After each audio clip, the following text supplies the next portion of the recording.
good? Peter, many congratulations. What a match, what a performance. Just try and sum up what that means to you.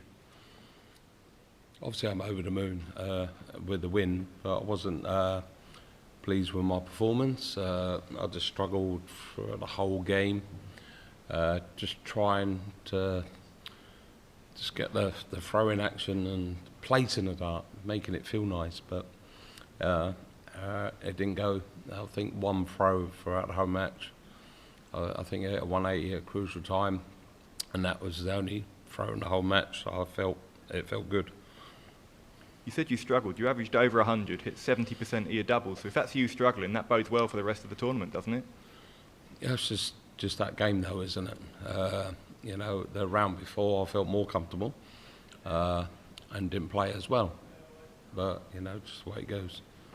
But to beat the world #1, the reigning champion, in such convincing fashion, that must give you so much belief now going into the rest of the tournament. I felt confident anyway, playing Luke over the shorter distance. I've said in my other interviews, if I didn't beat him in this round here, he would have won and retained his title, because I don't think any other player would have got close to him over a longer distance. So that was my only chance to try and beat him over the shorter sets, and lucky enough it worked. And after what's been a difficult year for you, did you feel like you had a point to prove to yourself and everybody else that you're still capable of beating the very best? It's always been in my head anyway. I said it on when I had the Christian beer the other day. I know I can beat the likes of Luke Humphries and Luke Lear, but I also said in my interviews was them two guys inspire me to carry on playing darts, you know, and they do. You know, I'm not ready to go to the senior side yet, because I know I can still play this game, and you know, it didn't feel like I played the game there, but I know I can get better. And 3 games away now from lifting your 3rd World Championship title. You must be starting to believe after a win like that. No, I've just got to take each leg and each set at a time. You can't, overlook any player in this tournament. You know, there's been a lot of shocks, and but that's just the way darts are going at the moment. You know, everyone can play, and everyone can beat anybody. So, you know, you have to be careful. You can't take anyone lightly. Thank you. Peter, congratulations. 101 average into the last day. We'll see you in the new year. It's got to be a good night, hasn't it? Obviously, I'm happy with just getting over the line, to be honest. The game was, I think, a lot closer than that. You know, there's a couple of sets, it was like 2 legs each and stuff like that. But, you know, I think Luke hit a couple of bad scores at the wrong times and stuff like that. Missed a couple of doubles, which let me in. He said on stage that you weren't playing your best and there's more to come and all that kind of thing. It's interesting, isn't it? Are you trying to put a little bit of pressure on yourself here going into the next thing, just trying to raise your own standards by saying I'm just trying to play the game I know can play. You know, I want to play like Callum Ritz. He's just going up there enjoying himself and playing fantastic darts. You know, he should be favourite for this tournament. He's playing superb darts, and may it carry on. But you look like you're enjoying yourself up there. I mean, the crowd are always really kind to you, aren't they? But that was amazing. That was the best atmosphere. I was thinking, poor Luke there. I was thinking, oh my God. It's like I'm playing the reigning world champion, and this crowd was behind me all the way, and it was like, so thank you very much to all the crowd. Good luck in the next round. Thank you. Peter, many congratulations. I remember when you won the Worlds in the match play in that period where you were almost unplayable, you said, don't play mind games with me. Did you just play Luke like an absolute fiddle in the build-up to this, like prime Peter Wright, with your comments about you thought Barney would beat him and so on? Did you get in his head? No, there were no mind games. Everyone's got their own opinion who was going to do well in this tournament, and you know, all thought Gary I thought Gary would be in the final or the other half. You know, the 80-odd% in there would probably have thought exactly the same. But, well, you know, no one knows he had an injury and stuff like that.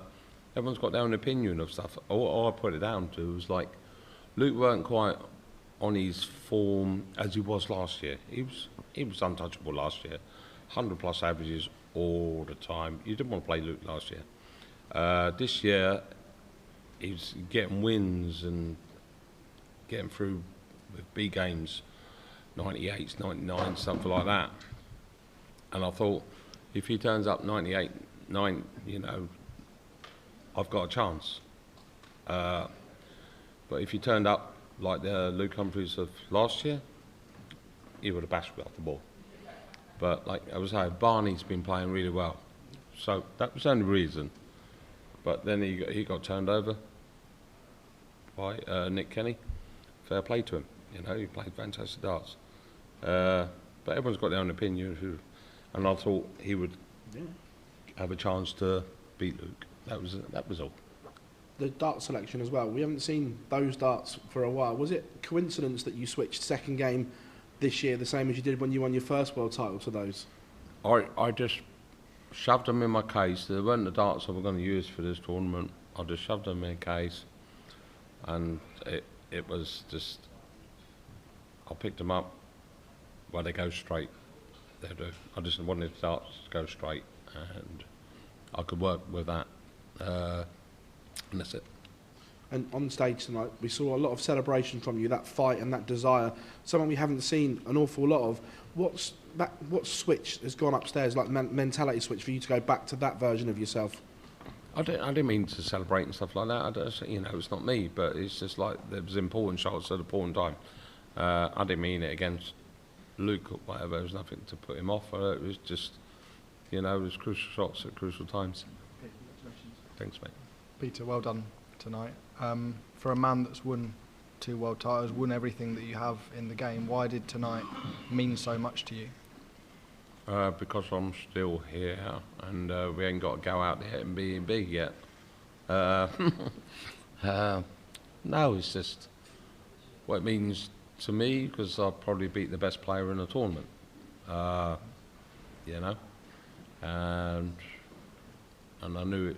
I had it in me still to compete against the best players in the world. Do you now consider yourself favourite to come through the top half of the draw? No, not at all. You got Steve Bunting and Luke Woodhouse. Yeah, he's playing some fantastic games. So, you know, I wish them all the best in their games, and to ever play, I don't care. I'll just be playing the board. Thank you. Peter, throughout your entire career, you've been written off. You were written off before you won the world title here in the first place. You're doing it all over again. People have just completely consigned you to the dustbin this year. Out of the Premier League, going to the seniors. Call me Dusty Bin. Oh, I've done the other way. Oh. When you are being written off, when your back is to the wall, is that what sort of inspires you even more? Not back to the wall. It was last year, the World Championships, Luke Humphries and Luke Litter. That final inspired me, and if you saw my interviews at the beginning of the year, I've said them 2 guys inspired me to try, practice harder, try different things, try different setups to become better.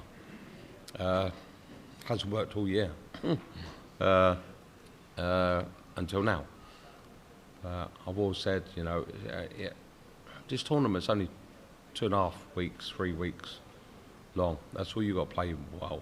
Well, you ain't got to play well in the beginning. You got to work your way into the tournament and play well at the right times. You know, it doesn't matter what you've done the rest of the year. Peter, well done on that huge win. You've always believed in yourself, and even in the tough moments, you've always said that you'll get back. Was there at any points over the past 2 years where you thought, actually, this might be done at the top level? Oh, yeah. I've sat in the Premier League when I've, you know, the past 2 years getting battered by these guys and wondering why I'm here, why they pick me and stuff like that, when I don't seem to perform for the crowd there. It's really strange and it's annoying. You know, Michael Van Gogh, you know, I was in tears last year. He's just like, he said, "You don't want to do it anymore, do you?" I said, "I don't know. Maybe I don't, maybe I do, but I'm not going to give up." And, you know, that's the main thing. When we spoke to Luke last time, he had a few words about you. Did you hear those words, and were they in your mind headed into that match? I've watched the interviews, so but they're all fun, aren't they? It's just, anyway, it's down to you lot asking the silly questions, and we give silly answers. No, but yeah, it didn't put my back up, and I think he just replied to the questions that you asked, and that was all. And there was I had no animosity or nothing at all against Luke at all. Peter, huge well done tonight. Thanks very much. Thank you very much. Congrats, Peter. How do you always manage to get this crowd behind you? What is your personal secret? I've no idea. It's crazy. Maybe they like the underdog, and last two matches I've been the underdog. I like being the underdog. I don't like being favourite for matches. I like proving everyone wrong. When you always hear this Peter Wright song, do you sometimes start singing it in the back of your mind when you're on stage? It's crazy. It's mental. It was it was brilliant to get that support out there like I did tonight. It was fantastic. And finally, what did you tell Luke on stage after the match? Hmm? What did you tell Luke on stage after the match? What did I tell him? I said you've been a fantastic reigning, a fantastic world champion. All the work you've done throughout this year, you've done a fantastic job, and an awesome number one in the world. He's put this, he's put this darts on the map. I think after the hug of Humphries to you after the match, I think I saw some tears in your eyes. Was it because of the words of Luke Humphries or because of the situation? Yeah, it was just the words of Luke Humphries. He's such a gentleman. He's a great guy. Away from darts, lovely family man, fantastic dart player. And he's just he had some really kind words to say to me. So Peter, huge well done. What did Luke say to you after the match? None of your business. And what do you expect from a possible quarterfinal matchup with Stephen Bunting, who is obviously a crowd favorite as well? He's not a crowd favorite compared to me, is he? We'll have to. He's got a hard match again, Luke Woodhouse. So whoever wins that game, I look forward to it. And finally, from me, what was the secret before the World Championship to play in such a good way after having such a difficult year? It was just the secret of just picking up them set of darts in front of him in my case. I thought I'd just take them just in case I might use them. That was it.